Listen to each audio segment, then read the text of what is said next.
এখানে উপস্থিত সকলকে জানাই আমার আন্তরিক শ্রদ্ধা।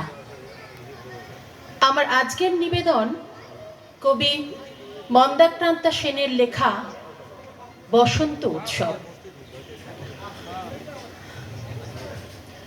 বসন্তকাল আসলে পরে গাছগাছালির মজা, সবাই মিলে উড়িয়ে দিল কিশলয়ের ধ্বজা। সেজে গুজে চলল সবাই উৎসবে যোগ দিতে। শিমুল পলাশ সবার মাথায় টুকটুকে লাল ফিতে। কৃষ্ণচূড়ার আগুন রঙের ওড়না চুড়িদার, রাধা চূড়ার মতন আছে স্বর্ণ চুড়ি কার। জারুল পারুল ভাই বোনেতে করছে কি হাঙ্গামা, ওদের যে চাই গোলাপি আর বেগনি রঙের জামা। আলোকসজ্জা নইলে কি আর এমন শোভা খোলে, অমলতাসের ডালে সোনার ঝাড় লণ্ঠন দোলে। মুখ লুকিয়ে লুকিয়ে ছিল মাদার গাছের ডাল, দক্ষিণ হাওয়ার খবর পেয়ে সাজলো লালে লাল। ভিনদেশি এক অতীত এলো সাকিন মাদুরাই, নামখানি তার ছায়া তরু, রূপের সীমা নাই। রুদ্রপলাশ নামটি বেশ কঠিন এবং ভারী, কমলা রঙের পাগড়ি তারও কেমন মনোহারী। এমনিতর নানান সাজে সেজে সকল গাছ সবাই মিলে করলো শুরু মহোৎসবের নাচ।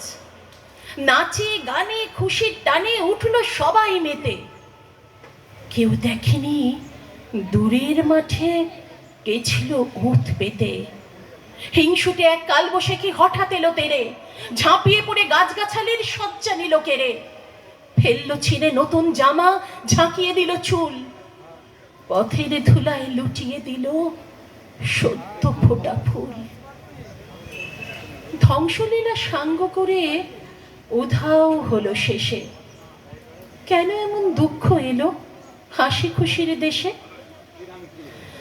আসলে কি এমনি করেই জীবনধারা বয়, সুখের ভীষণ কাছেই থাকে দুঃখ পাওয়ার ভয়।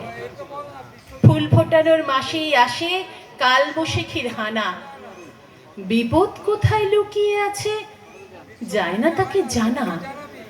তাই বলে কি শিমুল পলাশ ফুটবে না আর কাল? রাত পোহালেই উঠবে ভোরে কৃষ্ণচূড়ার ডাল। হিংসুটে ঝড় আজকে যাদের হাত পা দিল ভেঙে, কালকে তারাই নতুন রঙে উঠবে আবার রেঙে। না হয় আবার ঝড়ের হাতে দুঃখ পেতে হবে, ফুল ফুটিয়ে যাবেই তারা বসন্ত উৎসবে। ফুল ফুটিয়ে যাবেই তারা বসন্ত উৎসবে।